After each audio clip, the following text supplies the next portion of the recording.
Western Spring Television. Ours it is.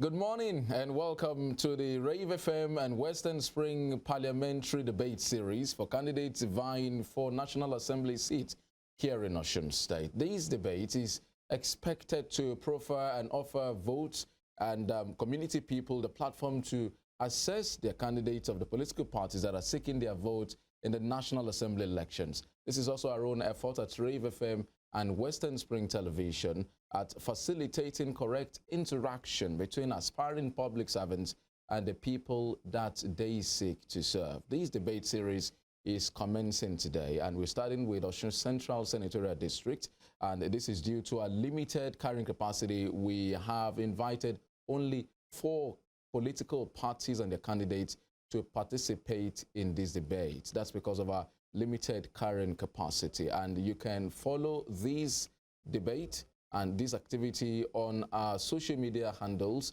on Facebook, on Instagram, and on Twitter at Western Spring Television. You can also watch us live and subscribe to our YouTube channel at Western Spring Television. Femi Olanikpekun is my name. I'll be leading this debate with the English language, engaging the candidates in English language, while with me engaging in Yoruba language is my colleague. Adédayọ̀ Ọdẹ́rínú lórúkọ mi, wọ́n máa kì mí lọ́mọ wọn lẹ́sẹ̀ kò jọmọ ònù níbi tó mi àrìn kìtì ń tutù tí sì ń tẹ́ni lọ́rùn jomi yìí lọ. Ọmọ pété bá kì í lọ́lọ́fà mọ̀jọ́ Ọlálọ́mí Abíṣu jókòó jáǹkàdé ìkàtàkìtì lórọ̀fà ẹ̀ tún gbà á. Ẹ mọ́ gbàgbé Yorùbá bọ̀, wọ́n nígbà tó gun kọlù ibì kan, wọ́n ní ẹjọ́ wọn rò, nígbà tó gun ò tún ní kọlù ibì kan mọ́, ẹjọ́ náà wọ́n tún rò. Ló ṣe jẹ́ pé bí olóṣèlú bá ń gbìyànjú tí wọ́n ń gbèrò láti ṣojú aráàlú ní ipò kan tàbí míì pàápàá jùlọ ilé ìgbìmọ̀ aṣojú-ṣòfin àti ilé ìgbìmọ̀ aṣòfin àgbà nílùú Àbújá lọ́hùn-ún, aráàlú gbọ́dọ̀ ní àǹfààní láti bá wọn tàkùrọ̀sọ káwọn náà ò bára wọn tàkùrọ̀sọ. Kí la ní tá a fẹ́ ṣe fáráàlú, aráàlú láǹfààní àti béèrè kí lẹ ṣe fún wa, ọ̀nà bolẹ̀ gbà tí ẹ fi sìn wá. Ńlá ṣe gbé ètò ìtàkùrọ̀sọ ìkàlẹ̀ láàrin àwọn tó ń gbèrò láti ṣojú aráàlú nílé ìgbìmọ̀ aṣojú-ṣòfin àti ilé ìgbìmọ̀ aṣòfin àgbà nílùú Àbújá lọ́hùn. Ṣùgbọ́n ṣe ti mọ̀ bọ́wọ́ ikú bá ṣe mọ̀ náà ni ó ṣe fi bọ́jú. Ní ìkànnì wa ń bí ó níbi tágbára wa kà mọ̀, kì í ṣe gbogbo èèyàn náà la lè pè. Ló ṣe jẹ́ pé ẹgbẹ́ 4 péré náà ni ó wà ń kalẹ̀ lọ́jọ́ tòní lórí ìtàkùrọ̀sọ yìí. Bó la sì ti bẹ̀rẹ̀ ẹkùn ìdìbò ààrẹ gbùngbùn ìpínlẹ̀ Ọ̀ṣun tẹ́ ẹ mọ̀ sí Ọ̀ṣun Central Senatorial District láti bẹ̀rẹ̀ ìtàkùrọ̀sọ lọ́jọ́ tòní. Ẹgbẹ́ 4 la pè, ó sì dá mi lójú pé àwọn olùdíje ti ń bọ̀ àti mọ̀ pé wọ́n wà, àwọn kan tiẹ̀ ti wà nù lé móhùnmáwòrán bí. Ẹgbẹ́ NNPP wà ń bí, ẹgbẹ́ Labour Party wà ń bí, ẹgbẹ́ APC wà ń bí. A sì mọ mú ìtàkùrọ̀sọ yìí wá fún yín bí ó bá ṣe ń lọ. Ẹ jẹ́ n padà sọ́dọ̀ ọ̀gá mi Fẹ́mi Ọlánípẹ̀kun. All right, so just to give you the rules, the introduction for each candidate at the beginning of this debate will be 4 minutes each. The candidates are expected to tell us about themselves. So you tell us about yourself and why you are running to represent the good people of Osun Central Senatorial District. So this introduction can be in Yoruba and English, 2 minutes each at your discretion.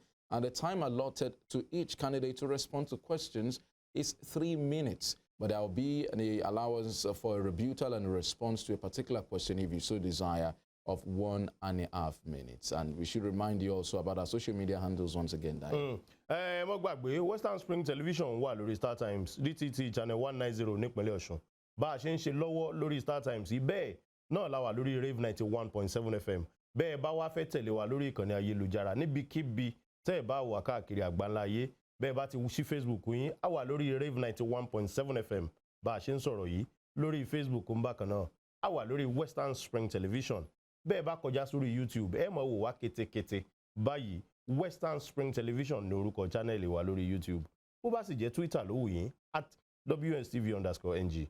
Bó bá jẹ́ Instagram lẹ́fẹ́ @Western Spring Television. Ẹ jẹ́ ń sọ àwọn òfin tí ó ṣe àkóso ètò ìtàkùrọ̀sọ yìí lónìí pẹ̀lú àwọn olùdíje tó wà ń kalẹ̀. Àkọ́kọ́, olùdíje kọ̀ọ̀kan ó láǹfààní láti ṣe ó kọ́ mi ní nǹkan nǹkan láti fira wọn hàn aráalé fún ìṣẹ́jú mẹ́rin péré. Bákan náà lábẹ́ ọ̀rọ̀ àkọ́sọ yìí ní olùdíje kọ̀ọ̀kan ó ti kọ́kọ́ sọ nípa ara wọn àti ìdí tí àwọn fi ń gbèrò láti ṣojú àwọn ará ẹkùn ìdìbò àárín gbùngbùn ìpínlẹ̀ Ọ̀ṣun.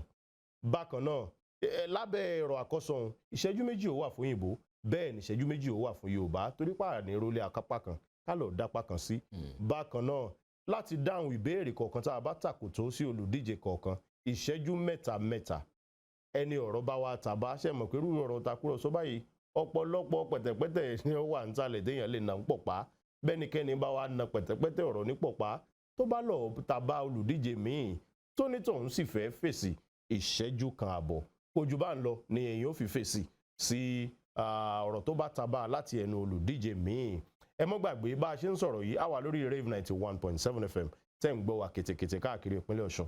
Bákan náà la wà lórí gbogbo ìkànnì ayélujára àwọn ìkànnì méjèèjì yìí pátápátá Fẹ́mi.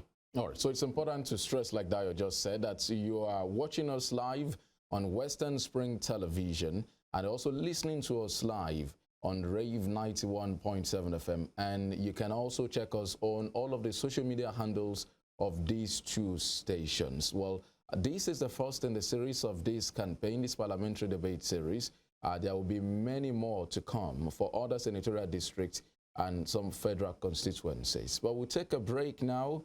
And when we return, our candidates will be with us in the studio. À ń bọ̀ ná ẹja délé agbára lọ́hùn nígbà tá a bá fi padà wọlé àwọn olùdíje wa wọ́n ti wà níkàlẹ̀ ẹ mọ́ gbàgbé 4 la fìwé pè ńgbà bá dé padà ẹ mọ̀ ìyẹn ni ọ wá à ń bọ̀.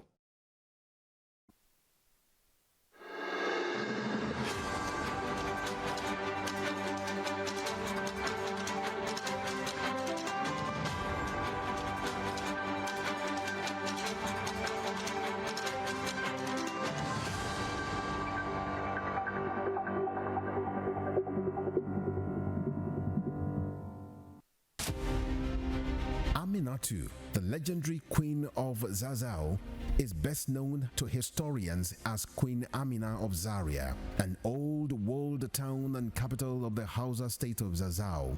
Amina was a great warrior and the first woman to rule the ancient kingdom of Zazao. Her 34 years as queen witnessed an unprecedented expansion of Zazao by conquest. Queen Amina of Zaria belongs to the class of Amazons by the might of her army and her strings of conquests. She opened Zaria to trans-border trade and was said to have initiated kola nut cultivation in the ancient kingdom. The Hausa Muslim figure was born in 1533 and died in 1610 at the age of 77 years. Folklores remember Aminatu, the queen of Zazao, as a brave, smart and talented leader whose giant statue now adorns the National Arts Theatre in Lagos, Nigeria, while many educational institutions bear her name. Western Spring Television identifies Queen Amina as a watershed character in history.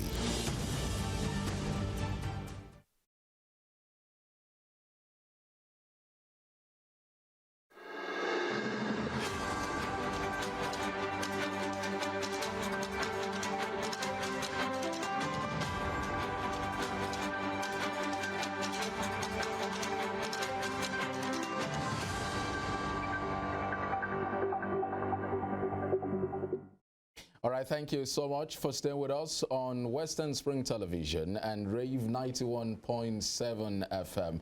This is our parliamentary debate series, and this is the first of that series. And this debate is to offer voters and people the platform to assess the candidates who are aspiring to lead and represent them at the Osun Central Senatorial District. And this is for all of the constituencies and districts in Osun. But we're starting with Osun Central Senatorial District, and it's also part of our own effort at facilitating correct interaction between aspiring public servants and the people that they seek to serve and govern.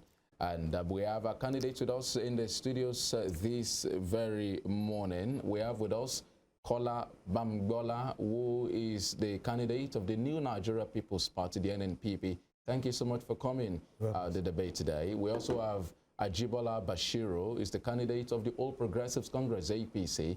Thank you for coming. We also have with us Oyebode Babalola, the candidate of the Labour Party. Thank you. We invited the candidate of the PDP, Olubiyi Fadeyi, but then, as you can see, his own part of the rostrum is empty. We have not seen him at the debate here, but we invited 4 persons, 4 candidates, but 3 of them are here. Dayo.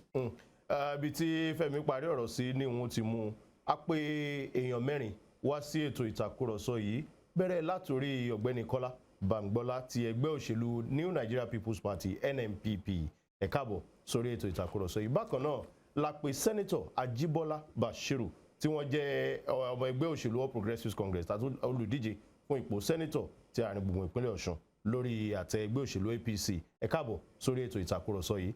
Bákan náà la pè ọ̀gbẹ́ni Olúbíyì Fádèyí tí wọ́n jẹ́ olùdíje lábẹ́ àṣẹ ẹgbẹ́ òṣèlú People's Democratic Party ṣùgbọ́n ààrí wọn ò sì ránṣẹ́ àti ìmọ̀dí ṣùgbọ́n gbà tí ètò bá ń tẹ̀ iwájú àmọ́ bí wọ́n wà bí wọn ò ní wá. Bákan náà la pè ọ̀gbẹ́ni Oyèbọ̀dé Babalọ́lá ti ẹgbẹ́ òṣèlú Labour Party ẹ káàbọ̀ sórí ètò ìtàkùrọ̀sọ yìí. Ẹ mọ́ gbàgbé bá a ṣe sọ lẹ́ẹ̀kan ẹnìkọ̀ọ̀kan tó jẹ́ olùdíje wọn ò ní àǹfààní láti sọ ọ̀rọ̀ àkọ́sọ fún ìṣẹ́jú mẹ́rin. Ìṣẹ́jú mẹ́rin yóò jẹ́ ìṣẹ́jú méjì lóyìnbó àti ìṣẹ́jú méjì ní Yorùbá. Nínú ọ̀rọ̀ àkọ́sọ yìí ni oníkálukú ó ti sọ ìdí tó fi ń díje àti èròǹgbà rẹ̀ fún ẹkùn ìdìbò àárín gbùngbùn ìpínlẹ̀ Ọ̀ṣun. Bákan náà olùdíje kọ̀ọ̀kan tó wà níbi ètò ìtàkùrọ̀sọ yìí wọ́n ní ìṣẹ́jú mẹ́ta láti fèsì sí àwọn ìbéèrè tí àwa atọ́kùn bá tàkòtó sí wọn ìbáà jẹ́ lóyìnbó ìbáà jẹ́ ní Yorùbá. Ẹ mọ́ sì gbàgbé aláfíbọ̀ láàmọ̀ fi ṣe bá a bá béèrè ìbéèrè ní Yorùbá àtúnbéèrè kan ní òyìnbó. Bákan náà ẹni tí ọ̀rọ̀ bá tabá nínú ọ̀rọ̀ olùdíje kan tó sì fẹ́ fèsì yóò ní ìṣẹ́jú kan àti ààbọ̀ láti fèsì sí ohunkóhun tí ẹnikẹ́ni bá sọ tó sì tabá. Ẹ já tẹ̀ wájú pẹ̀lẹ́tò Fẹ́mi. All right, so just to let you know also for our English audience, the rules again, introduction for each candidate. We have 4 minutes allotted for each of the candidates. They'll tell us about themselves. Each candidate will tell us about yourself and why you are running to represent the good people of Osun Central Senatorial District. And like Dayo said, you have the liberty at your discretion to speak English 2 minutes, Yoruba 2 minutes to tell us about yourself and why you're running. Each candidate has 3 minutes to respond to questions, and you have 1.5 minutes for rebuttals and responses. So let's get down to business now and start. The questions like that yourself will be mixing it. One, it could be English and Yoruba in terms of the question. So we'll start with the candidate of the NNPP, Mr. Kola Bamigbola.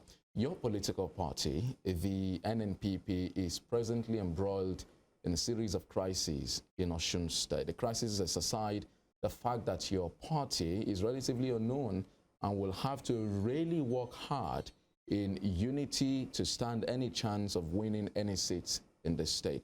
A new party, reportedly disunited. What are the chances that you will have any good showing in this forthcoming election? Maybe you are not in the news of the happenings in the NNPP. NNPP is one now. And from the work we have done, we have been able to unify all the warring factions.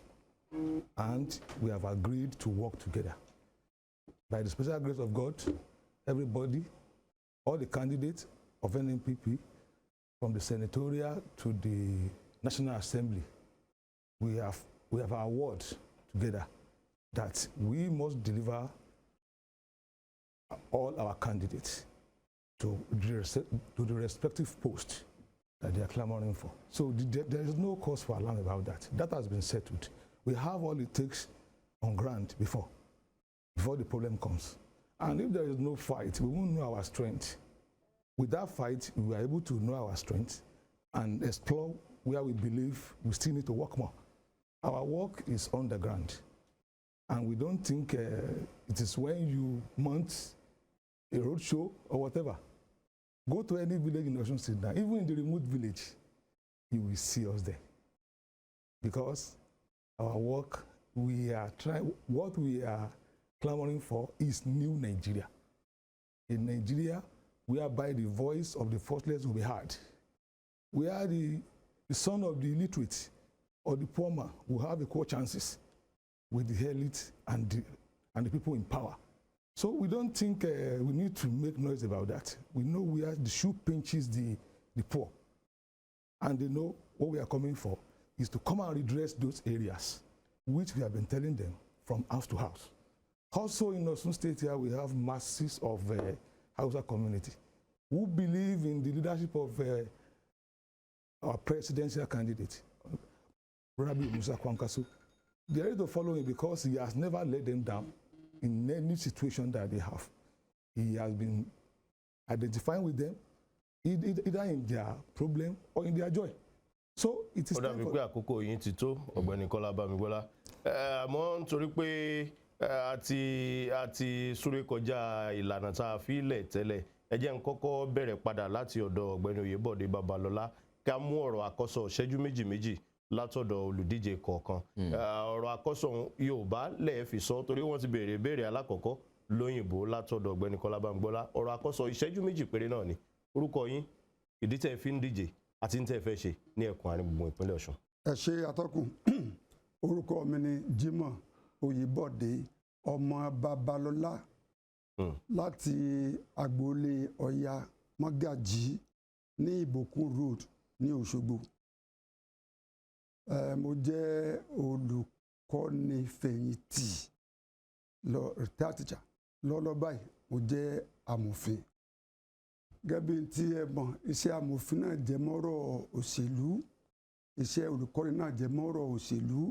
Gẹ́gẹ́ bí olùkọ́ni, à ń bá àwọn ọmọ ṣe papọ̀ àtàwọn òbí àwọn ọmọ, ó jẹ́ ká súnmọ́ àwọn aráàlú dáadáa. A tún nífẹ̀ẹ́ ní òṣèlú, láti wà ní òṣèlú nítorí pé a mọ̀ wípé òṣèlú ní ọ̀nà kan gbòógì téèyàn lè ṣe láti fi ran ìlú lọ́wọ́ tí ló fi dáa, tí ló fi gòkè. Ó kún tí a ro ta fi wà ní òṣèlú. Ní gẹ́gẹ́ bí ọmọ akẹ́kọ̀ọ́ à ń ṣòṣèlú. Nílùú Òṣogbo, mo tún jẹ́ ọ̀kan nínú ọmọ ẹgbẹ́ OPU. Mo ti ń sọ lọ́lọ́ yìí, èmi ni alága OPU ní Sàdíà tí mò ń gbé gbàdúgbò yẹn. Mo tún jẹ́ national officer nínú OPU. So yàtọ̀ fún òṣèlú tá à ń sọ yìí, ọ̀rọ̀ ìlú jẹ wá lógún tá à ń dá sí láti ilẹ̀ wa ni. Ẹ ṣeun, ẹ ṣeun. Senator Ajibola Bashiru. Ẹ káàárọ̀. Èmi ni Surajudeen Ajibola Bashiru, ọmọ bíbí ìlú Òṣogbo. Ilé Ọ̀dọ̀fin ní ìsàlẹ̀ Àgbẹ̀ ni wọ́n ti bí bàbá mi. Ilé Aláwẹ̀ ní ìsàlẹ̀ Ọ̀ṣun ni wọ́n ti bí màmá mi. Mo lọ sí iléèwé alákọ̀ọ́bẹ̀rẹ̀ ní Salvation Army Primary School ní Alekuodo ní Òṣogbo. Iléèwé girama ní Laro Grammar School ní Òṣogbo. Mo jáde ní University of Lagos tí mo kọ́ iṣẹ́ òfin. Bákan náà mo lọ sí Nigeria Law School. Nígbà tí mo jáde ní Nigeria Law School, èmi ni mo ṣe ẹni kẹta nínú èèyàn bí ẹgbẹ̀rún 5 tí a jọ ṣe ìdánwò láti di lọ́ọ̀yà ní ọdún tí mo jáde. Bákan náà ni mo gba ẹ̀bùn gẹ́gẹ́ bí ẹni tí ó jáwé olúborí nínú ìmọ̀ nípa iṣẹ́ ìdásẹ́sílẹ̀ ní abẹ́ òfin. Bákan náà mo gba master nínú òfin. Mo tún gba ipò ọ̀mọ̀wé nínú òfin tó jẹ́ pé ìwé tí mo kọ tí mo fi gba ọ̀mọ̀wé ó di ìwé tí wọ́n ti ṣe síta. Bákan náà mo ṣe iṣẹ́ gẹ́gẹ́ bí lọ́ọ̀yà. Bákan náà mo ṣe olùkọ́ni nínú iṣẹ́ òfin fún àwọn ọmọ iléèwé fún ọdún 5 láì gba owó kankan láti fẹ́ jẹ́ ìdàgbàsókè fún àwọn tó ń ṣe. Mo ti ní àǹfààní láti jẹ́ kọmíṣánná ní ẹ̀ẹ̀mejì ní ìpínlẹ̀ Ọ̀ṣun kí n tó lọ sí Senate. Kọmíṣánná fún àkànṣe iṣẹ́ àti ìbáṣepọ̀ ẹlẹ́kùnjẹkùn àti amòfin àgbà àti kọmíṣánná fún ètò ìdájọ́.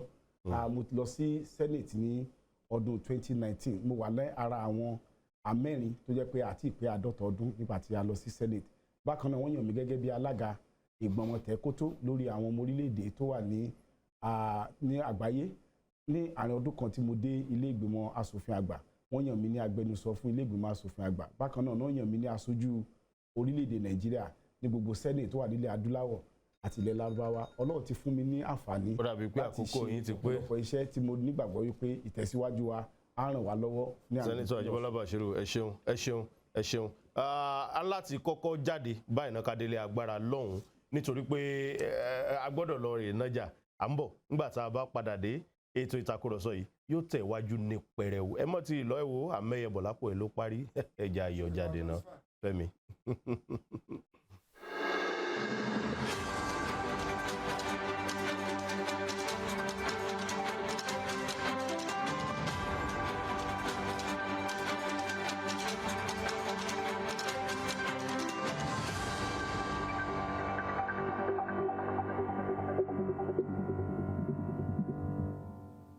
Ẹ káàbọ̀ padà sí orí ètò ìtàkùrọ̀sọ fún àwọn olùdíje fún ipò sẹ́nítọ̀ ní ẹkùn ìdìbò àárín gbùngbùn ìpínlẹ̀ Ọ̀ṣun. Ẹ má gbàgbé orí ìkànnì Western Spring Television lẹ́wà yìí àti Rave 91.7 FM méjèèjì ní ń kó papọ̀ láti kú rìrìrì já lálálá sọ́dọ̀ ẹ̀yin ará létẹ̀ ń wò wá káàkiri ibi tẹ́ wà lọ́ṣun lórílẹ̀‐èdè Nàìjíríà àti káàkiri àgbáńlá ayé. Àwọn olùdíje wa wà ń kalẹ̀ ẹ má gbàgbé a sọ fún ilé ẹ̀kan èèyàn 4 la pè èèyàn 3 ló wá. Àwọn tó wá náà ni ọ̀gbẹ́ni Oyèbọ̀dé Babalọ́lá ti ẹgbẹ́ òṣèlú Labour, Sẹ́nitọ̀ Ajíbọ́lá Bashiru ti ẹgbẹ́ òṣèlú All Progressives Congress APC àti ọ̀gbẹ́ni Kọ́lá Bámigbọ́lá ti ẹgbẹ́ òṣèlú NNPP. Ó dà àti dé padà orí ọ̀rọ̀ àkọ́sọ ní gbogbo àwọn olùdíje tó wà ń kalẹ̀ ni wọ́n wà ká tó jáde. Ẹ jẹ́ n padà sọ́dọ̀ ẹni tó kàn tí ó ṣe ọ̀rọ̀ àkọ́sọ èyí sáwọn náà kéré jù ṣùgbọ́n ẹ jẹ́ á padà sọ́dọ̀ ẹni àwọn méjì ti sọ̀rọ̀ àkọ́sọ àkọ́kọ́ ẹ jẹ́ n kọjá sọ́dọ̀ ọ̀gbẹ́ni Kọ́lá Bámigbọ́lá táwọn náà ṣe ọ̀rọ̀ àkọ́sọ wọn lórí ètò ìtàkùrọ̀sọ yìí lónìí ìṣẹ́jú méjì. Orúkọ mi ni Bámigbọ́lá Clement Kọ́lá. Mo jẹ́ ọmọ bíbí ìlú Àgbà ní Iléṣà. Bàbá mi gangan Iléṣà tó wà ń bẹ nísìn. Nípa ti ilé ẹ̀kọ́ Divisional Teachers Training College Demonstration School ní Kírun mo ti ṣe primary school mi. Secondary school mo ṣe ní Orímọládé Commercial Grammar School. Lẹ́yìn eléyìí mo lọ sí Osun State Polytechnic Ìré. Níbẹ̀ ni mo ti ṣe OND àti HND mi ní marketing. Lẹ́yìn eléyìí mo ṣe ìsìnrú ìlú ló gbé mi dé ilé iṣẹ́ tí à ń pè ní Smart Mark ní ìlú Èkó. Gẹ́gẹ́ bí nǹkan tí mo kà tí mo dé gbọ́ èlé lórí òun ní ká tajà. Wọ́n gbé mi wá sí Ọ̀ṣun gẹ́gẹ́ bíi pé ìlú ẹ̀ náà ni kó ti lọ bẹ̀rẹ̀ iṣẹ́. Mo ṣiṣẹ́ fún àwọn iléeṣẹ́ yìí fún ọ̀pọ̀lọpọ̀ ọdún èyí tó jẹ́ kí n mọ ọ̀pọ̀lọpọ̀ kọ̀rọ̀kọ́ndú ìpínlẹ̀ Ọ̀ṣun tó tún wá jẹ́ kí n mọ̀ nípa Ọ̀ṣun Central dáadáa. Kò sí bí tẹ́ ẹ lè dákọ̀ ní tó jẹ́ ìpínlẹ̀ Ọ̀ṣun yìí o màá sọ̀nà tó débẹ̀ fún yín. So nínú àwọn ìrìn àjò wọ̀nyí àwọn nǹkan tí mo bá pàdé àti nǹkan tí mo là kọjá nígbà tí mo máa ń lọ sí àwọn ìgbèríko wọ̀nyí ó pẹ̀lú nǹkan tó ta mí jí láti wò pé nǹkan tí àwọn èèyàn wa ń dojúkọ wọ̀nyí ó sì yẹ kí ìjọba àpapọ̀ gbọ́ because wọ́n ò ṣe wọn ò ṣe àti ẹ̀ tí ìjẹ́ kan gbọ́ èèyàn tó ò bá dẹ́ mọ̀ ó lè mọ̀ ṣòro rẹ̀ so mo mọ àwọn èèyàn wọ̀nyí mo mọ ibi tí wọ́n wà mo dẹ̀ mọ̀ ṣòro tí wọ́n ń dojúkọ ó jẹ́ ìdí pàtàkì tí ó push mi sí. Ẹ ṣeun Fẹ́mi. All right. Well, thank you. Well, so let's move to the candidate of the Labour Party now. And we'll talk about your platform, the Labour Party. There are many who believe that the Labour Party at the moment is presently riding on the anger of the Nigerian youths to change the political narrative and the current situation of the country at the moment. So while this approach has gained traction in some sections of the country, it does not seem to have any mileage here in Osun State. And that's judging if you also look at the outcome of the last governorship election. The candidates of your party did not fare too well. Aside that, there seems to be some crisis in your party in the Southwest. Yesterday, we got news that some leaders of your party in the zone, Southwest, collapsed their party structure into that of the APC. What then are the chances of candidates of your party to win elections here in the Southwest, looking at your own in particular? So let's start with myself as senatorial candidate for the party, Labour Party in Osun State, Osun Central. You made the point that people are riding on the anger of the youth, not only of the youth. People are disenfranchised, people are fed up with the existing political parties, which you all know, the APC and the PDP, for example. People are frustrated. In fact, many people don't want even to take part in the elections again. is the Labour Party, Peter Obi, that has reawakened people's interest, believing that a new Nigeria is possible, which of course is possible with Peter Obi as the head. That is why people are now coming back in the hope that this time around we are going to vote. Our votes will count, and we are going to have a different platform entirely from the APC to the PDP, and that will be the Labour Party. Now, you talked about Southwest. Yes, we heard the news too. The party hierarchy has refuted it. It's not impossible. You know, in politics, people, there are propaganda here and there. So people can be bought, one or two people can be bought, tear paper, give the impression that you're not in the party. But the people, the masses who are going to vote, are still going to vote Obi. They are not bothered with the antics of anybody going out there to tear one paper. Or it has happened before. Even some of these previous head of state went out, tore paper. The next day, what they do, they still came back. So this time around, it is the masses that want a change. And they are determined to have the change. And they are going to vote out there to bring in a new Nigeria entirely under Peter Obi. So people are not bothered. I'm not bothered. You are not bothered. Our listeners are not bothered. They made up their mind that this time around there must be a change, a genuine change, not change. A change for better. As a matter of fact, we need better luck. We had good luck in the past. The APC came and said good luck was not good. They threw away good luck. What did we have? But today, we need even more than good luck. We need better luck. And that's Peter Obi. God has come to answer our prayers, and that's why he has given us Peter Obi. It's for you and me. If we really want positive change, not voting on sentiments, on tribal, on religious, but who can take Nigeria to the next level? That's Peter Obi. Ẹ ṣeun ọ̀gbẹ́ni Oyèbọ̀dé Babalọ́lá ń kọjá lédè Yorùbá sọ́dọ̀ Sẹ́nitọ̀ Àjíbọ́lá Bàṣírù nítorí pé inú ọ̀rọ̀ tó ń lọ nínú àwọn ẹgbẹ́ òṣèlú ni ọ̀gá mi Fẹ́mi Ọlánìpẹ̀kún ti bẹ̀rẹ̀ èmi náà mọ̀ tọ́ ipasẹ̀ ń lọ torí wọ́n ti nítọ̀sẹ̀ ló lọ́yọ̀ ipa abẹ́rẹ́ náà lókun tọ̀. Sẹ́nitọ̀ Àjíbọ́lá Bàṣírù gẹ́gẹ́ bí ẹgbẹ́ òṣèlú People's Democratic Party ṣe ti jáwé olúborí ní ìpínlẹ̀ Ọ̀ṣun tí wọ́n sì di gómìnà tí Sẹ́nitọ̀ Adémọ́lá Jackson Nurudeen Adeleke tí wọ́n fi di gómìnà ìpínlẹ̀ Ọ̀ṣun.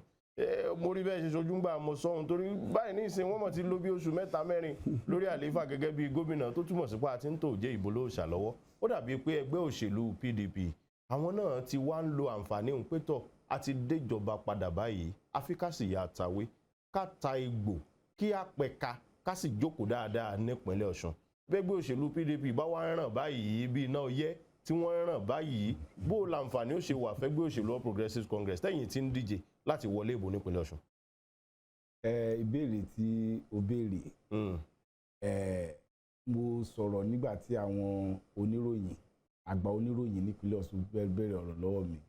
Mo níjọba tó wà ń bẹ ìsìn ìjọba fìdí ẹni ọjọ́ Àlárúbá ni mo sọ̀rọ̀ ọjọ́ Jímọ̀ tribunal dájọ́ ọ̀rọ̀ pé ẹnìkan wọlé abẹ́nìkan ò wọlé lọ́sùn ó wà nílé ẹjọ́ tó tẹ́nìkan bá kàn ń fẹ̀gẹ̀ tó ń fẹ́lá ó kàn ń fẹ́lá lórí nǹkan tó wà nílé ẹjọ́ ni. Onípele 3 ni tán bá ní pé èèyàn wọlé ìbò onípele 4 tó bá kọ́kọ́ INEC bá ló wọlé tán bá challenge ẹ̀ ìpele 3 ló wá kù tribunal ti dájọ́ wọ́n lóye tọ́lá ló wọlé wọ́n ti lọ sí ilé ẹjọ́ kòtẹ́milọ́rùn ẹ jẹ́ kí kòtẹ́milọ́rùn ó sọ̀rọ̀ kí ilé ìgbìmọ̀ Supreme Court kó sọ̀rọ̀. Àwọn tó ṣe mí láàánú ni wípé láàrin oṣù 3 tí àwọn tẹ̀ ń ṣe fìdí ẹ̀ ìjọba wọn ariwo ọ̀tẹ̀ ariwo ogun ni àwọn ẹgbẹ́ PDP náà pariwo. Mo dẹ̀ ní orúkọ a ní fọ́nrán tó jáde ọ̀kan nínú àwọn olùdíje wọn Clement láti là ó sọ̀rọ̀ wípé kí wọ́n tako kí wọ́n lu àwọn èèyàn wa wọ́n dẹ̀ ọ̀pọ̀lọpọ̀ àwọn èèyàn wa náà ṣe léṣe. Ọ̀kan nínú àwọn ọmọ ẹgbẹ́ wọn ní Ìkìrun tó ń pè ní super àbí ṣáàdù náà pè ní òun náà sọ̀rọ̀ olùdíje wọn ní Ìwó òun náà sọ̀rọ̀ ogun ó sọ̀rọ̀ ọ̀tẹ̀. Èmi rò wípé ó yẹ kí ìjọba ilé tó jẹ́ fìdí ẹ tó wà ń bẹ̀ ó yẹ kán mọ̀ wípé iṣẹ́ tí ìjọba ní láti ṣe bóyá ó jẹ́ fìdí ẹ kò jẹ́ fìdí ẹ ọ̀rọ̀ àlàáfíà ó ṣe pàtàkì ọ̀rọ̀ òṣèlú kò yẹ kó dogun kó di ọ̀tẹ̀. Ọdún 12 tí ìjọba wà ń bí kó tó di pé àti ẹ̀ ní àdìbò kò sẹ́ni kankan tó da ẹnì kankan láàmú láti má polongo bò ọjọ́ tí wọ́n fẹ́ ṣe ìpolongo fún ẹni tó ń díje nínú ẹgbẹ́ PDP ní àárín ìpínlẹ̀ Ọ̀ṣun gbogbo àwọn bánà tí mo ṣe káàkiri ìlú Òṣogbo àti ìlú mi ni wọ́n bàjẹ́ báyìí kọ́ lèèyàn ṣe ń ṣe ìjọba ò gbọ́dọ̀ jẹ́ ìjọba jàgídíjàgan a dẹ̀ rí nínú fọ́nrán tó ń sọ káàkiri ẹnà àwọn èèyàn ẹ bá wọn jà tán bá bá yín jà ọmọlúwàbí ni wá nípínlẹ̀ Ọ̀ṣun wọ́n fẹ́ rọ ẹgbẹ́ PDP kó má sọ ìlú ìpínlẹ̀ Ọ̀ṣun di ogun ìbò náà ní ká dì wọn ní ká jagun tó a nígbàgbọ́ wípé àwọn agbófinró mo ti kọ lẹ́tà tí ẹni tó jẹ́ kọmíṣánná fún ọlọ́pàá wípé kó jẹ́ kí àwọn ẹgbẹ́ PDP kí wọ́n so agbẹjẹmọ́wọ́ àwọn èèyàn wá fẹ́ lọ ní rọwọ́rọsẹ̀ nígbà tí ilé ìdájọ́ tó dájọ́ ìbọn náà yìn káàkiri ìlú Òṣogbo tí wọ́n bẹ̀rẹ̀ sí ní ba dúkìá àwọn èèyàn jẹ́ nílùú Ìlá ọ̀pọ̀lọpọ̀ èèyàn ni wọ́n ṣe léṣe níbẹ̀ bákan náà ní àwọn àgbègbè kọ̀ọ̀kan tí èèyàn bá ní ìtẹ́nilọ́rùn tí ẹjọ́ ò bá tẹ́ wọn lọ́rùn ilé ẹjọ́ kò tẹ́mi lọ́rùn wọn àbẹ̀ kì í ṣe pé kéèyàn wá máa bẹ̀ sí ní ṣàdá kó máa yọ̀bẹ kó máa gbá yẹn kó máa da ìlú rú so a fẹ́ rọ àwọn PDP kí wọ́n sọ agbẹjẹmọ́wọ́. ẹ ṣeun Senator Ajibola Bashiru Femi. All right. Well, so back to the candidates of the NNPP. Some people will say that you are new to the political system in Osun State. The current occupant of the office that you're aspiring to go into is just beside you. And he has talked about his achievements, different fora, and what he has done, with the office he has. What would you do differently if the people of Osun Central Senatorial District elect you as your senator? There's nothing new for anybody in politics because we are political animals. People may have been occupying posts from state to federal, but already we have seen what they are capable of doing. And the best of them, we have seen it. They have said they are going to change it. And we have seen already where the change has landed us. Now, in NNPP, our watchword is we need new Nigeria, like I first said in my introduction. The new Nigeria I'm talking about is what the old orders have cost this nation. We need to change it. We can't continue like this. For example, it's supposed not to be a thing of good. If people elected you into power and they now see you on 4 years routine, it's not a good thing. You should be close to people that elect you. In my own ideology and the ideology of our own party, we believe that we are close to the masses. And if we are given the opportunity, we are going to voice the voice of the masses out, the voice of the downtrodden, people in the rural areas. We are going to do all that kind of thing. But there are so many opportunities here in Osun Central. For example, now, we said Osun Central is relatively at peace. Already there are intruders now. What we have not had in so many years, we had it presently in Osun Central, whereby somebody was kidnapped in Ayekale here.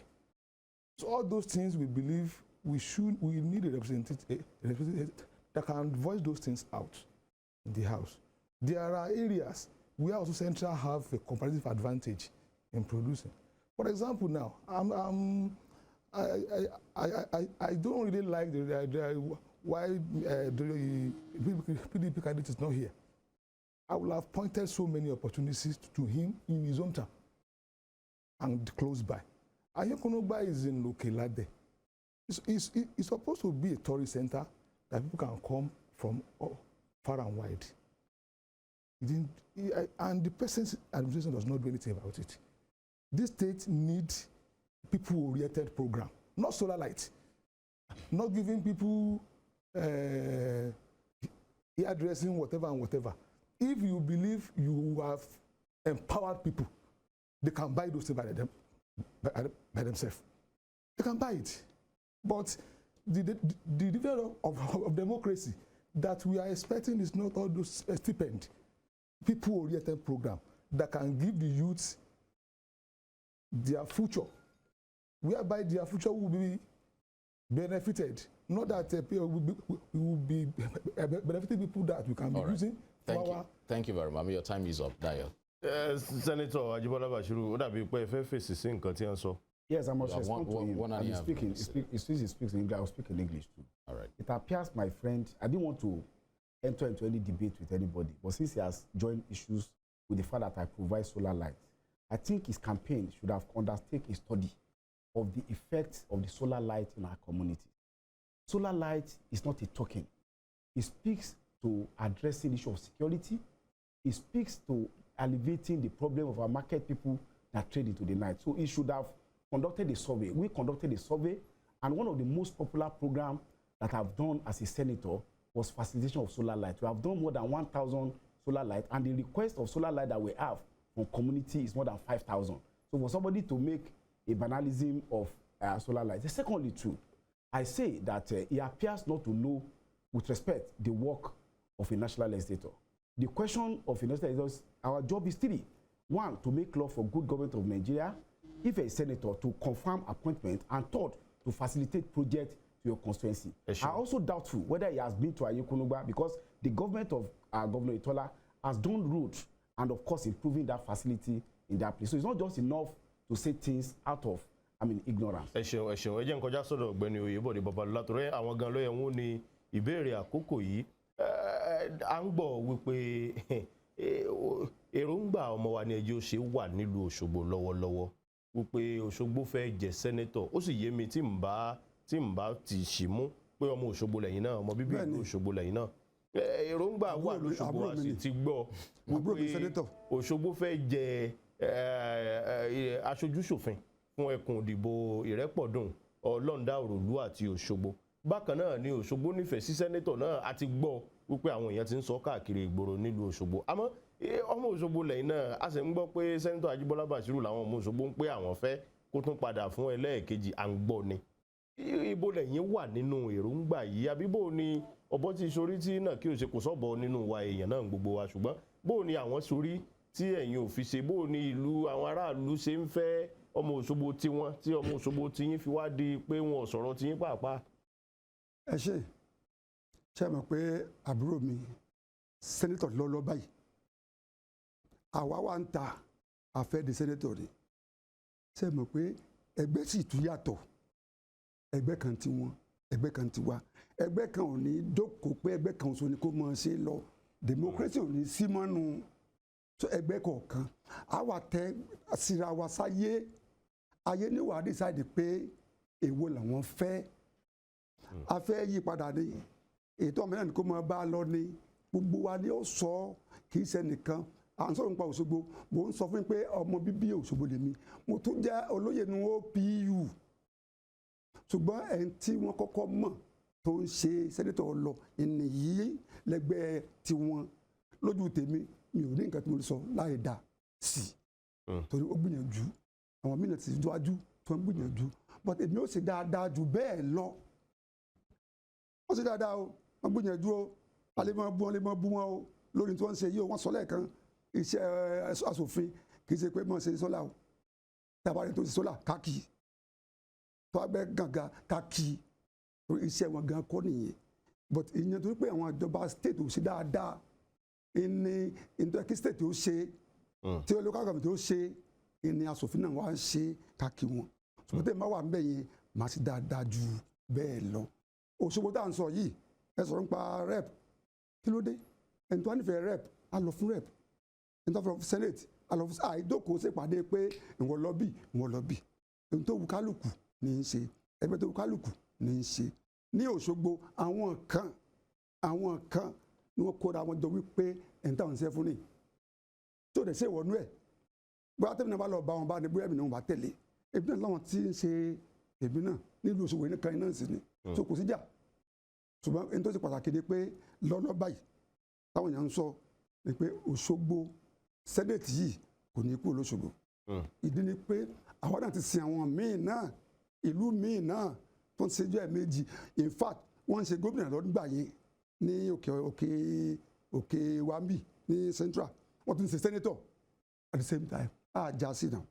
So àsìkò tó wà ń ta wà ní ìsinyìí kí gbogbo 10 local governments kún ojókòó, ẹni tó wà fẹ́ ni kún ó mú, ẹni tó wà mí tẹ́lẹ̀ ni wọ́n fẹ́ kó ṣe, kò sí wàhálà. Ẹni tó mi tó wà ń ta láfi kó náà wá ṣe sẹ́nìkan ìkú jẹ kẹ́nìkan fẹ́ àbúrò mi ni ó sọ fún ilé kan ó lóun ṣe commissioner lẹ́ẹ̀mejì lọ́ndà Arẹ́gbẹ́ ó tún ṣe senate ẹnìkan ó jẹ́ kí ni ó fẹ́ náà ó gbìyànjú ó ṣe dáadáa tó bá sinmi tó wá ní kẹ́gbọ̀n wá ṣe yòókù kò sí iye tó burú nù ẹ̀ ẹ jẹ́ sọ fún títí kan létí ilé wa the same Igboku road ni àbúrò mi dáadáa sí ni yóò filẹ̀ fẹ́ gbọ́n rẹ ni.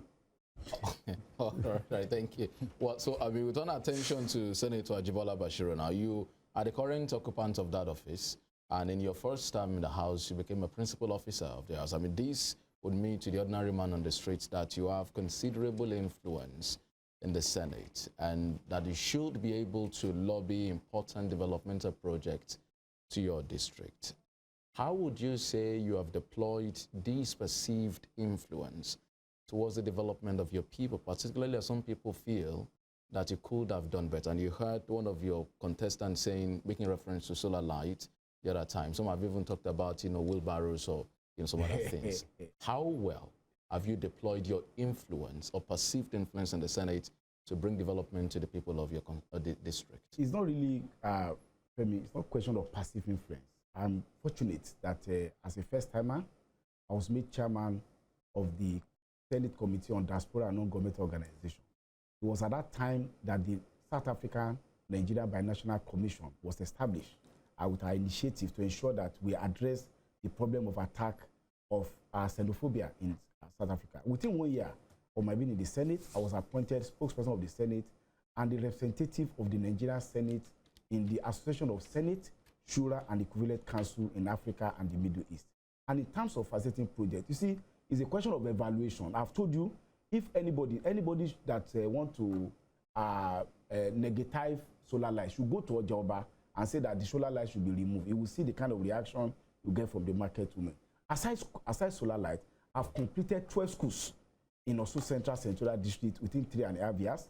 In Osogbo alone, 4 schools: Muslim Grammar School, Akon Baptist Primary School, Laro Grammar School, and AUD Primary School. Also in the record local government, as I speak now, Eweta Primary School, 9 blocks of classroom and 9 classrooms have been completed in 2 blocks in Eweta Primary School. There's also school in Iragbiji, in Ora, Igbomino, in Igbajo, and across the senatorial district. Aside that, I've also facilitated road construction. The road at Ayetoro, Alakpeni, Abaku, coming out at Ansarudin Oshogbo has been completed. As I speak now, the Akikpe area is also benefiting from facilitation of road. As I speak now, we have deployed graders to get access road to communities. As I speak today now, Odagbolu, Obali, Obroko, they are benefiting from road grading. And in terms of empowerment, is it for people who are elitists? They will not understand. There's a lady that saw sewing machine being coupled in our office and came around and said she learned, she's an apprentice and she could not have access to sewing machine. But for some, like my friend in NPP who may be rich, it may not really matter to them. But for the real people who really need something hands-on to be able to work, we have facilitated equipment for people who are doing car wash, for gardeners, and so on and so forth. So for elitist orientation, may not let them be able to see. And in terms of farmers, what we gave farmers were tools and seedlings of almost about 30,000 per farmers, and we gave it to 1,500 farmers. For somebody like Dayo, who does, what you call karakata, will know the influence he will have on it. Our farmers in Lasimi, Osun, in Oshogbo, they said that the seed that we gave them was producing 3 cups of corn on a tree. These are very impactful projects on our people. So I want to say that at this time in Imo, I've done impactful projects on the people of Osun Central, and I'm poised to do more and being elected as a ranking senator of the Federal Republic. Ẹ ṣeun, ẹ jẹ́ n kọjá sọ́dọ̀ Ọ̀gbẹ́ni Kọ́lá Bámigbọ́lá ti ẹgbẹ́ òṣèlú NNPP. Ní àìpẹ́ yìí ni a gbọ́ pé àwọn ọmọ ẹgbẹ́ yín kan tí a sì rí ojú tí yín náà ń bẹ bóyá ọkọ̀ yín ló sì wà ń bẹ, wọ́n jáde sí bọ̀m̀bọ̀ pé àwọn dá tọwọ́ àwọn lẹ̀ fún Aṣíwájú Bọ́lá Ahmed Tinubu NNPP ní ìpínlẹ̀ Ọ̀ṣun bí ẹ sì pè pàdé oníròyìn wípé ààrẹ tí ẹ̀yin dámọ̀ tẹ́ sì ṣiṣẹ́ pẹ̀lú ni Aṣíwájú Bọ́lá Ahmed Tinubu. Ibi tẹ́ ẹ bá ti ń sọrú nǹkan báyìí, mo sì rántí pé ń sọ lẹ́ẹ̀kan wípé ẹgbẹ́ òṣèlú NNPP wípé ẹ ń jẹ àǹfààní ìfẹ́ tí àwọn Haúsá ní sí Alhaji Rabiu Musa Kwankwaso ẹ sọ bẹ́ẹ̀ lẹ́ẹ̀kan bẹ́ẹ̀ bá wá fẹ̀gbẹ́ ẹnu kan sọyún tá a sì gbọ́ láìpẹ́ ìpè ẹ̀túnfẹ̀gbẹ́ ẹnu kan náà sọ pé Aṣíwájú Bọ́lá Ahmed Tinubu lẹ́yìn NNPP nípínlẹ̀ Ọ̀ṣun ó ṣiṣẹ́ pẹ̀lú ṣé kò mọ̀ dàbí pé èròǹgbà yín láti di sẹ́nétọ̀ kò ká yín láà ṣé kò mọ̀ ọjọ́ bẹ́ẹ̀.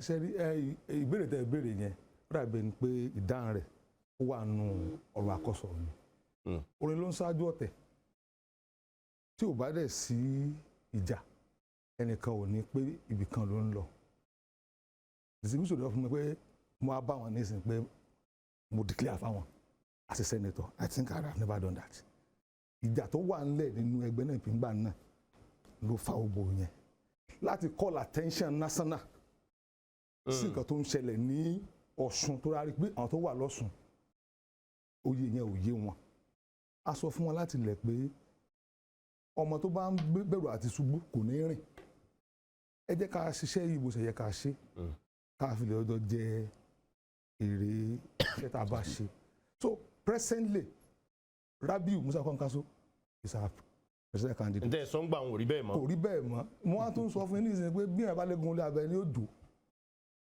tí o bá sì tó ní òdò mọ́ bàbá ẹnìkan imú ní sí lọ́wọ́lọ́wọ́ tá a wà báyìí o ẹ̀yìn Rabiu Musa Kwankwaso ńlá wa owó tó ń ṣẹlẹ̀ ń gbà yẹn fíìmù ni. ẹ ṣeun Fẹ́mi. Well, so I mean, let's go to the Labour Party. I asked the NNPP man the question also. For you to have thrown your heart into the ring to say you want to contest for the office of the Senator of Osun, for representing the Osun Central Senatorial District, you might have seen some gaps. So what would you do differently if you are elected? What gaps have you noticed, or what things do you think that the current occupant has not done well enough or has left undone that you will do differently that will better the lot of the people you're representing at the Osun Central Senatorial District and indeed the Nigerian people, because you're legislating for the entire Nigeria? Yes, thank you. This is a democracy, representative government. What I'll do better is, one, I'll get myself more endeared to those who are sending me to Abuja. I'll get closer to them, represent them very well. Feedbacks. Before I go, we have to debate, talk with them, so I know what they have and what they want. When I get there, I'll come back, link up with them, let them know what we are doing up there, so that even if I'm not there, they'll be speaking in defense of whatever I did. There's that gap between the elected and those that elected him. I told you I'm already entrenched in the locality. I've been in politics, the AD days, the OPU agenda, so I know what our people want. Not only in Osogbo, this whole of, I'm related to the Report area. And I have friends. I went to Teachers College, Osogbo. When he was talking about Agba, my mind went to one of our teachers in Agba, who is now deceased late. May God have mercy on his soul. So I'm related when we're North Central, North East. From Osogbo to Ila, I know the places. I've moved about, now friends. So I think I will, apart from doing more in terms of the divisions of democracy, I'll get myself more adhered to those who send me to Abuja. Ẹ ṣeun Ọ̀gbẹ́ni Oyèbọ̀dé Babalọ́lá. And if I may also add this, since I have, yes. Yeah, you mentioned our result at the governorship election. I forgot to mention it. You see, by the time our candidate Lasso came on board, Osun had already decided to vote out Oyetola and to bring in Adeleke. So when we came in, they told me emphatically that for this election, they cannot go back again. They remembered the days of Obishore, when they voted for Obishore, but it was not enough to send out. So what I'm saying is, yes, ẹ ṣeun Ọ̀gbẹ́ni Oyèbọ̀dé Babalọ́lá láti ẹgbẹ́ òṣèlú Labour Party. Ẹ jẹ́ n kọjá sọ́dọ̀ Senator Ajibola Bashiru. Bẹ́yìn bá ti sọ̀rọ̀ tán, àtúndélé agbára lọ́hùn láti lọ nájà díẹ̀. Ní kọ̀pẹ́kọ̀pẹ́ tẹ́ di agbẹnusọ ilé ìgbìmọ̀ aṣòfin àgbà l'Àbújá lọ́hùn ní àwọn ọ̀dọ́ kan wá fẹ̀hónú hàn níwájú ilé ìgbìmọ̀ asòfin àgbà nínú fọ́nrán ọ̀hún a rí pé bíi pé ariwo pariwo lé lórí díẹ̀ tẹ́yìn náà sì ń fún wọn lésì pé àlémi la agbẹnusọ ilé ìgbìmọ̀ asòfin àgbà yìí nǹkan ìyún ìjà kọ̀kọ́ ẹ̀kejì àwọn èèyàn kan pé lọ́pọ̀lọpọ̀ ògbà pé tẹ́ ẹ bá ti ní ìdí kan láti kọjú sáwọn èèyàn tàkúrọ̀sọ bá wọn ní bí ọ̀rọ̀ burúkú bí ọ̀rọ̀ àlùfànṣá máa pọ̀ nínú àwọn ọ̀rọ̀ yìí táwọn kan sì ń sọ pé àmì ìgbéraga ni bákan náà wọ́n pé nígbà kan ẹ̀yin àti kábíyèsí Àtaọ́jà àti ilẹ̀ Òṣogbo gbòkè adé wípé ẹ̀sùn mọ́ra yín pọ̀ lákòókò kan pé ṣùgbọ́n bẹ́ẹ̀ ṣe di sẹ́nẹ́tọ̀ tán wọ́n ní bí ìwà bí ìgbéraga náà lẹ́wù sí wọn tẹ̀yìn àti bàbá ò fi sún mọ́ra yín mọ́ kí ló dé tó fi jẹ́ pé orúkọ Ajíbọ́lá Bàṣírù àti ìgbéraga mọ́ sábà wà nínú gbólóhùn kan tó fi ń di páwọn èèyàn kan fi ń sọ̀rọ̀ páwọn ò tiẹ̀ fẹ́ mọ́ lórí àlífà nǹkan. ẹ bóyá kí n kọrin Barrister fún yín òkìkí tí mo ní yóò tó Èdùmàrè bá ń wá mí sí Èdùmàrè Barrister sọ pé fertilizer lọ́lọ́run dá mi àkìtàn lọ́lọ́run dá mi gbogbo rẹ̀ ló bá mi lára mu ẹni tó bá ti wà ní òṣèlú ó dàbí ẹni tó lọ sómi ni tó lọ sódò tó ní ká má ta mi sí lára gbogbo nǹkan tẹ́ ẹ sọ yẹn kò sí nǹkan tó wà ń bẹ̀ èmi mo yà lára àwọn tó jà fún ẹ̀tọ́ tí orílẹ̀-èdè fi gba òmìnira tí wọ́n bá fẹ́ sọ̀rọ̀ tí wọ́n bá ṣe ìhónú tí ẹnìkan bá wá yọjú láti bá yín sọ̀rọ̀ ẹ̀ lè sọ pé ẹ̀ ló lórí ohun tó dẹ̀ padà ṣẹlẹ̀ pẹ̀lú EndSARS òun náà ni pé gbogbo ẹ di iṣu atayanyan torí wọn láwọn ò ló lórí nígbà tí wọn bá ń protest tí ẹ lẹ́yìn tẹ́ ẹ lè bá sọ̀rọ̀ láti dialogue òun ló jẹ́ pé ó di pé gbogbo ẹ di iṣu atayanyan eré ọ̀rọ̀ kábíyèsí Àtaọ́jà èmi àti kábíyèsí ò jìnnà síra wọn ọdún oṣù kẹjọ ọdún yìí la ṣe ọdún tó lọ 2022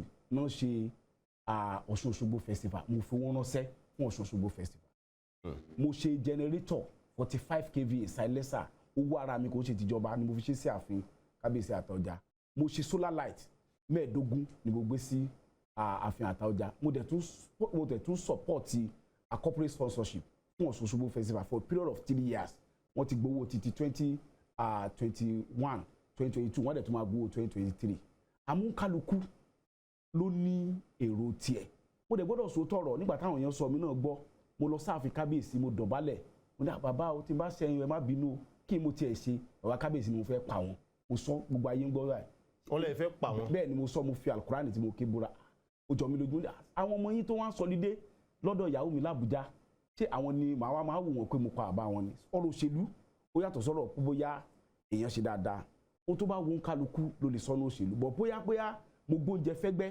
gbogbo àwọn ẹ̀bọ̀ nípa ìṣesí mi pẹ̀lú àwọn kábíyèsí akóso kábíyèsí nìkan mo wà láàfin bàbá Olóbùlànà mo ti dọ́dọ̀ bàbá Onírùn mo ti dọ́dọ̀ Ọ̀ràngún gbogbo àwọn tó jẹ́ lọ́balọ́ba ni mò ń bá ṣe papọ̀ àwọn tí wọ́n bá ti wà ní òṣèlú oníkálukú ló ní interest tó ṣe ó ṣeé ṣe bóyá wọ́n rí pé táwọn bá dúró ti lágbájá mo dẹ̀ gbọ́ fọ́nrán tán sọ wọ́n ní pé ẹ̀wọ̀n tó ń díje nínú ẹgbẹ́ PDP ni ó sọjọ́ fáwọn àwọn tèmi fẹ́ sọjọ́ fún òun ni àwọn olùdìbò tó yàn mí síbẹ̀ èèwọ̀n tèmi mọ̀ nǹkan òṣèlú kò ń ṣe ń pa bámúbámú láàyò òun ló jẹ́ kó ṣeé ṣe kí n sọ pé mo ṣe léèwé mo ṣọ̀nà mo ṣe ìrónilágbára àti bẹ́ẹ̀ bẹ́ẹ̀ lọ fún àwọn èèyàn bóyá pé èmi àkọ́kọ́ ní ìjà mo dẹ̀ ti pàdé bàbá kábíyèsí ní ẹ̀ẹ̀mẹ́ta lẹ́yìn ìgbà yẹn ó wà lórí àfọ́nrán mo dọ̀bálẹ̀ mo kí wọn tó bí òbẹ́ẹ̀ nìkan kan jà àmọ́ òṣèlú ohun tó bá wo kálukú ló lè tẹ̀lé nínú ọ̀rọ̀ òṣèlú dẹ́n lórí ọ̀rọ̀ pé èèyàn kan ṣègbéraga kò ṣègbéraga èmi ò ní gbéraga o. ẹ ṣeun.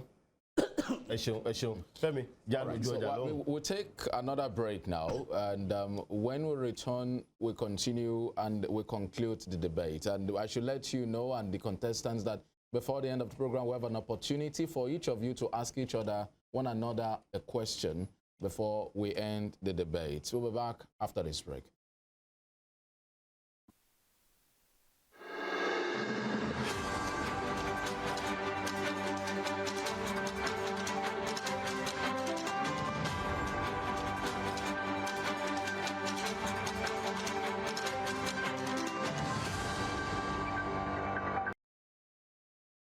All right, thank you so much. You're on to the WSTV Rave 91.7 FM Parliamentary Debate Series, and we have contestants aspiring to lead the good people of Osun Central Senatorial District with us here for this first part of the debate. We have the candidate of the NNPP, Kolaba Migbala, the candidate of the APC, Ajibola Bashiru and the candidate of the Labour Party, Yebode Babalola, with us in the studio this afternoon for the first in the series of this debate. Well, our next question is to the candidate of the NNPP, Kola Bamigbola. You're a relatively new name in the political space here in Osun State. And earlier on, you talked about your antecedents, you talked about you're from Agba, you're part of your education in Ikiru, and you also made reference to the voters of northern extraction here, perhaps because of the primary candidate of your party.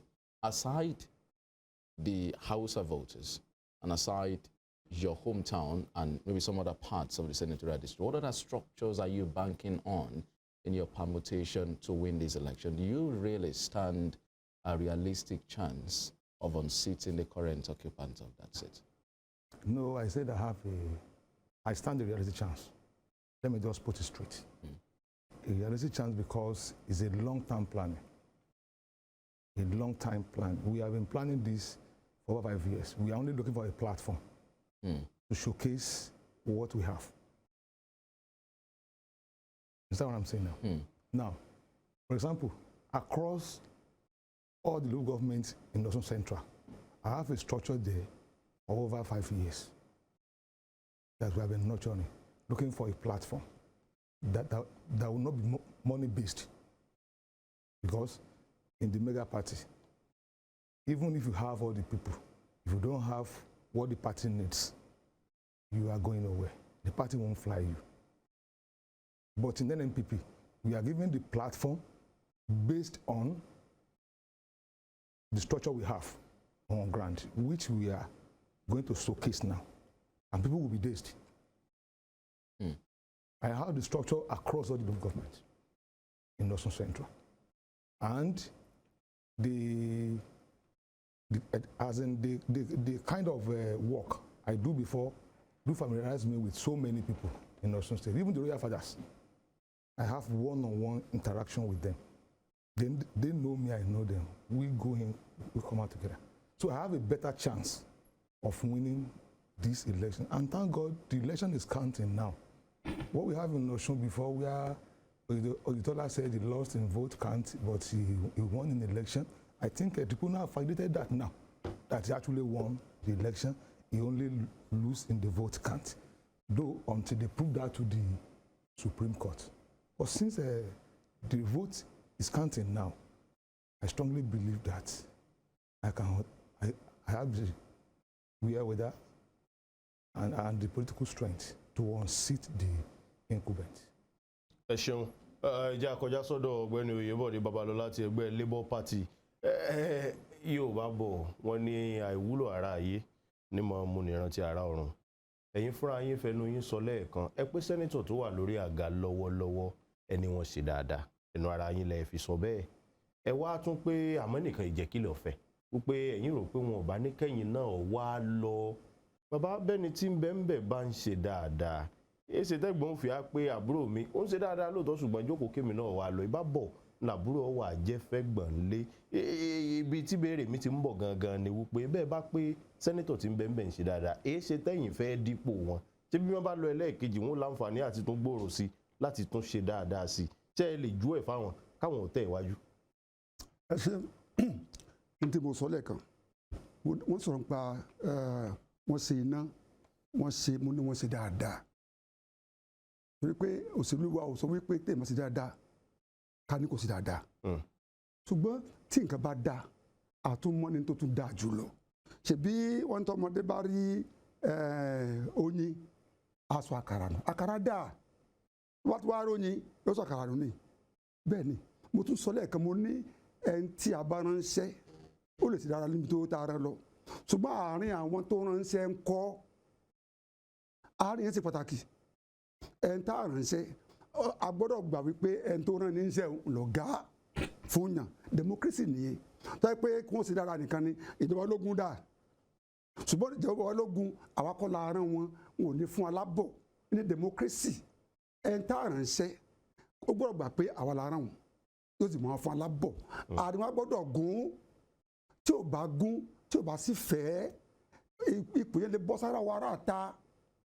Ìlàsọ à ń sọ̀rọ̀ nípa Òṣogbo ta ló Òṣogbo gan àwọn àtàwọ̀já ni àwọn OPU ní àwọn àgbààgbà ìlú ní wọ́n fẹ́ àwa wọ́n fẹ́ àwa wọ́n fẹ́ mi mo sọ lẹ́ẹ̀kan mo ní káwọn tó dé àwọn ń ṣe òṣèlú lọ́ṣogbo a ṣe OPU là ń sọ nísìnyí ní àdúgbò mi ní Sàdíà ní orí ló pé mo ń sọ mo lé mi ní alága OPU lọ́ọ́ báyìí bó ti sọ yìí mo tún dé national officer ní OPU ẹ mọ̀ pé ìtumọ̀ ni pé ọ̀rọ̀ Òṣogbo àgbéjáde ni wọ́n sì mọ̀ wá ṣùgbọ́n láǹfààní commissioner nígbà yẹn torí mọ̀tàlẹ́gbẹ́ dé kò fóṣòwò láǹfààní pé ẹ̀mú commissioner wa ẹni tó mú wá ló fi sí i máa ṣe nso kò sí yànjà àǹfààní náà wọ́n tún lò fún senate nígbà yẹn wọ́n sì dáadáa ṣùgbọ́n tí nǹkan bá dáa when something is better ẹ fi good lẹ́ẹ̀mú sọ́lẹ̀ kan mo ní good luck Jonathan ó good wọ́n dànù àwa ní better báyìí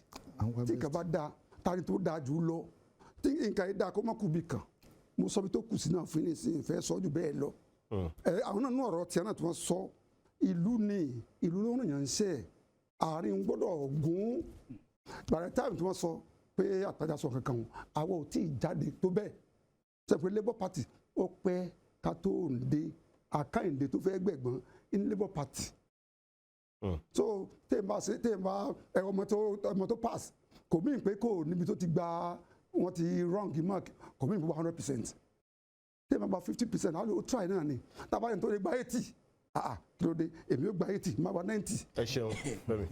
All right. I mean, so Ajibola Bashiro, the candidate of the APC. So after the July 16 governorship election, which the PDP won, and that you asked 2 questions about it the other time. So the case is in court. The APC has won at the first stage, but evidently the PDP wants to consolidate its hold on power, and they are hoping to win legislative seats at both the state and the national level. And they've also embarked on a number of pro-people policies. You know, they said they are going to pay a backlog of salaries of workers, which many people have commended, and they're doing some other things to consolidate their hold on power.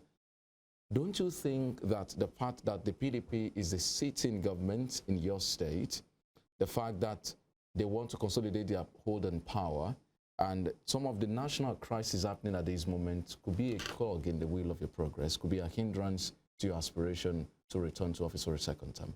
I'm not here to comment on Adeleke's government. I'm sorry, I may not answer your question as to whether it's doing is for people or not. I don't want to be seen as if I'm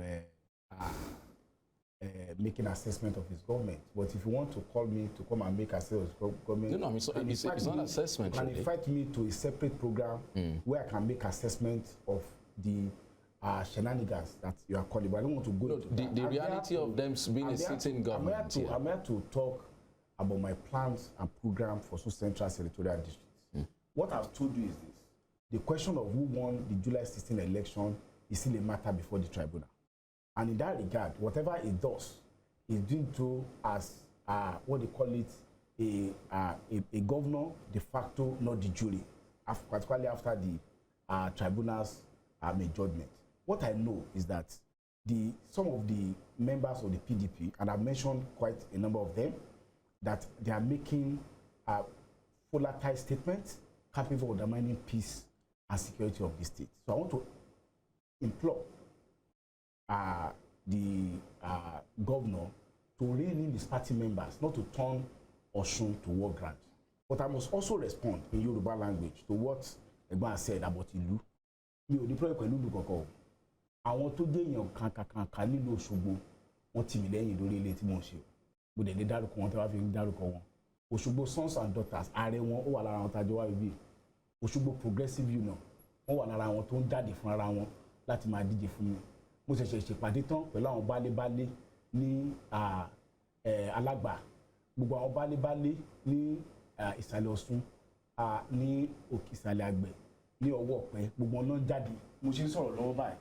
Àyè tó jẹ́ olórí bálé-bálé ní ìlú Òṣogbo, bàbá wa Suleiman Aniafẹ́, wọ́n káàkiri àwọn ìlú káàkiri láti máa sọ wípé ọmọ wọn ó ṣe dáadáa, ó ṣe bẹ́ẹ̀. So wọ́n sọ̀rọ̀ ìlú, wọ́n sọ̀rọ̀ pé OPU láì ṣe pé kán má sọ pé a ṣe ìgbéraga o.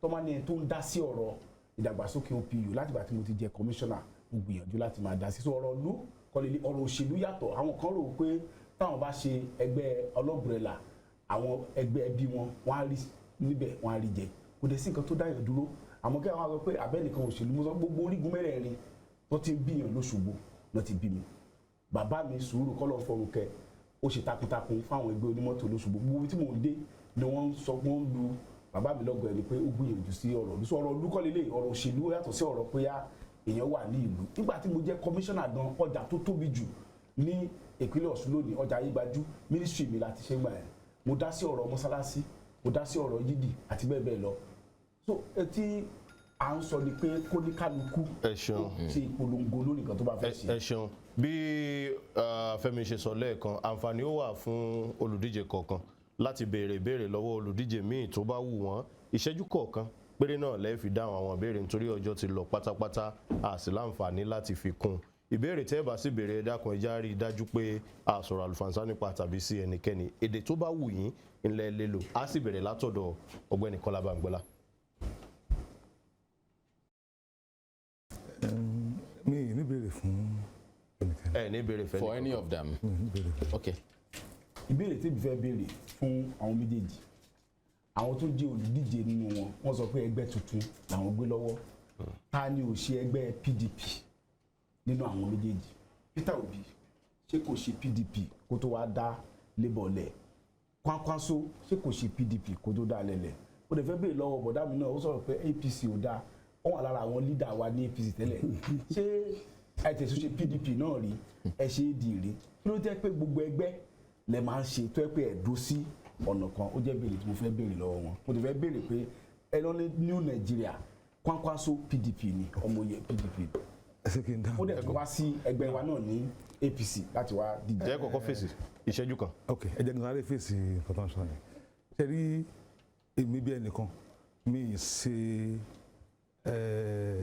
báyìí báyìí òṣèlú rí right from time APC ni mi ní borí pẹ́ mo sì jẹ́ ẹni takuntakun nínú òṣèlú but èèyàn gbọ́dọ̀ ní àfojúsùn because Yorùbá máa ń sọ pé igi gbàgbé igi dàgbà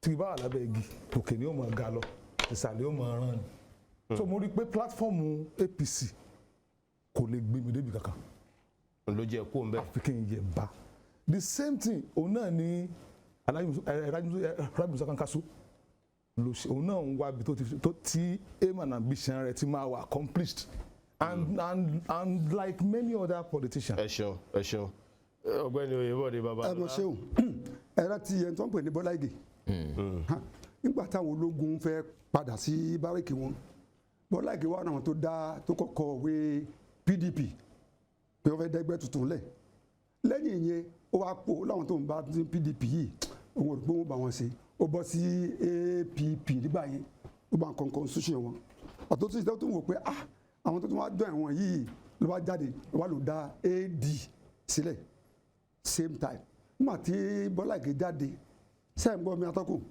àgbọ́yé tí Bọ́lá Ìgè jáde mo rántí ní Òṣogbo tó ní Ìgédé o àrólé Awólọ́wọ̀ Ìgédé o ìfẹ́ tí ìlú ní sí Bọ́lá Ìgè wọ́n pò ní PDP wọ́n pò ní APP wọ́n bá wọ AD ìfẹ́ ni ọ̀pọ̀lọpọ̀ ń tẹ̀lé wọnú ẹgbẹ́ so àwọn tá a ṣe AD nígbà yẹn pẹ̀lú Bọ́lá Ìgè pé ó tún bá PDP ṣiṣẹ́ so tá a bá rí i pé àwọn èèyàn gidi dájọ́ ń ṣe wọ́n lọ síbi kan ó mọ motivate èèyàn láti ṣe kì í sí pé ẹgbẹ́ ṣùgbọ́n lọ́lọ́ báyìí APC ẹ̀ náà mọ̀ pọ́n ti lulẹ̀ ọ̀sẹ̀ tí wọ́n mọ̀.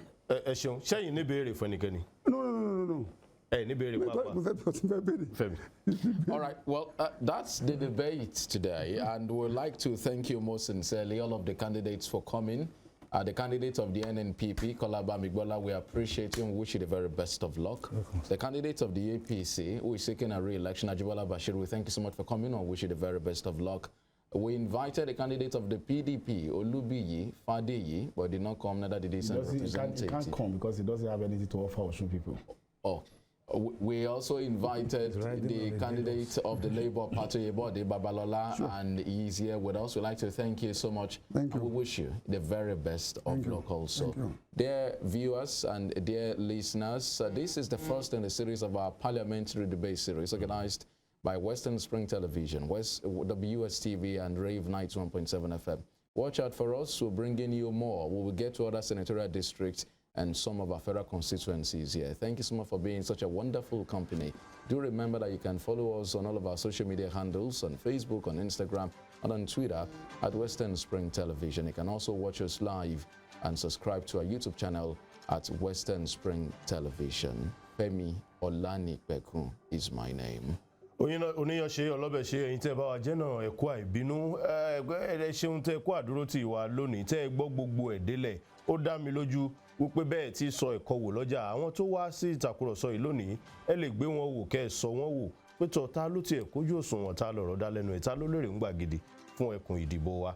Adédayọ̀ Dẹ́rínú ló kọ tèmi ọmọ lẹ́sẹ̀ kò jọmọ́ nù níbi tó mi àrìn kìtì ń tutù tí sì ń tẹ́ni lọ́rùn jomi èyí lọ máa pété bá kì í lọ́lọ́fà mọ́jọ Ọlálọ́mí Abíṣújó kọjá nkádì kàtàkìtì ló rọ̀fà ẹ̀tún gbà á ẹ jẹ́ ìrántí sọ fún yín wípé àkàálẹ̀ ètò ìtàkùrọ̀sọ yìí yóò wà lórí gbogbo ìkànnì ayélujára wa pátápátá láìpẹ́ yìí tẹ́sí láǹfààní àti lè tún wò torí ẹni tí ò bá sí nítòsí lákòókò tá a ṣe ó dà á tún pàdé yín láìpẹ́ yìí nígbà tá a tún kọjá sí ẹkùn ìdìbò míì láti tàkùrọ̀sọ pẹ̀lú àwọn olùdíje ibẹ̀ kó tó dìgbà náà ikú òpá yín àrùn oníyìn ṣe iléeṣẹ́ Western Spring Television àti Rave 91.7 FM ò ní bàjẹ́ ó dàbọ̀.